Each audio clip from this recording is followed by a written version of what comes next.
భగవాన్ రమణ మహర్షి జీవిత చరిత్ర. రమణ మహర్షి చిన్నప్పటి పేరు వెంకటరామన్ అయ్యర్.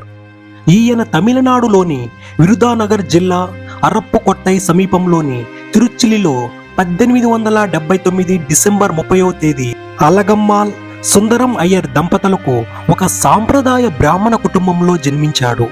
మొత్తం 4 పిల్లల్లో ఈయన రెండవ వాడు. ఇతనికి 2 సోదరులు, నాగస్వామి, నాగసుందరం, ఒక సోదరి అలమేలు. సుందరం అయ్యర్ పరాశర గోత్రానికి చెందినవాడు. ఆయన అక్కడ ప్లేడరుగా పనిచేసేవాడు. సుందరం అయ్యర్ కుటుంబంలోని ఆయన సోదరుడు ఒకరు, తండ్రి సోదరుడు ఒకరు సన్యాసాన్ని స్వీకరించారు. వీరి కుటుంబం స్మార్త బ్రాహ్మణులు. వీరు తమ గృహంలో శివుడిని, విష్ణువుని, గణపతిని, అమ్మవారిని ఆరాధిస్తూ ఉండేవారు.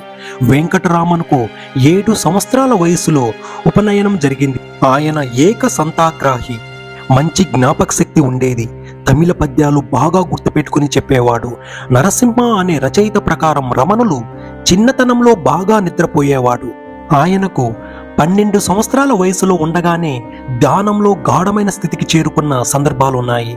1920వ దశకంలో తమిళంలో వచ్చిన ఆయన జీవిత చరిత్ర రమణ విజయంలో మదురైలో ఆయనకు మరణానికి చేరువైనట్లు కలిగిన కొన్ని అనుభవాల గురించి ఇలా ఉంది. గత జన్మలో నేను చేసిన అసంపూర్ణ అభ్యాసం నన్ను అంటిపెట్టుకునే ఉండేది.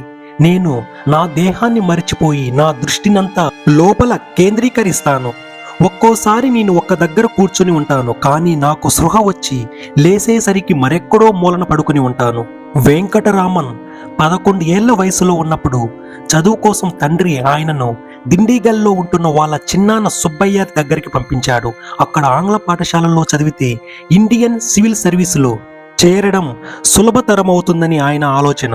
తిరుచిలిలోని పాఠశాలలో కేవలం తమిళంలోనే విద్యాబోధన చేసేవారు. రమణులు 3 సంవత్సరాలు అక్కడే చదివారు. 1891లో సుబ్బయ్యకు మదురైకి బదిలీ అవ్వగా ఆయనతో పాటు వెంకటరామన్, ఆయన అన్న నాగస్వామి కూడా తరలి వెళ్లారు. దిండిగల్లో ఉన్నప్పుడు వెంకటరామన్ 1 సంవత్సరం పాటు హిందూ పాఠశాలలో చదివాడు. అక్కడ ఆంగ్లంలోనే బోధించేవారు. 1892 ఫిబ్రవరి 18న వెంకటరామన్ తండ్రి సుందరం అయ్యర్ హఠాత్తుగా మరణించాడు. ఆయన మరణం తర్వాత కుటుంబం విడిపోయింది. వెంకటరామన్, నాగస్వామి మాత్రం మదురైలోని సుబ్బరయ్యర్ దగ్గరే ఉండిపోయారు.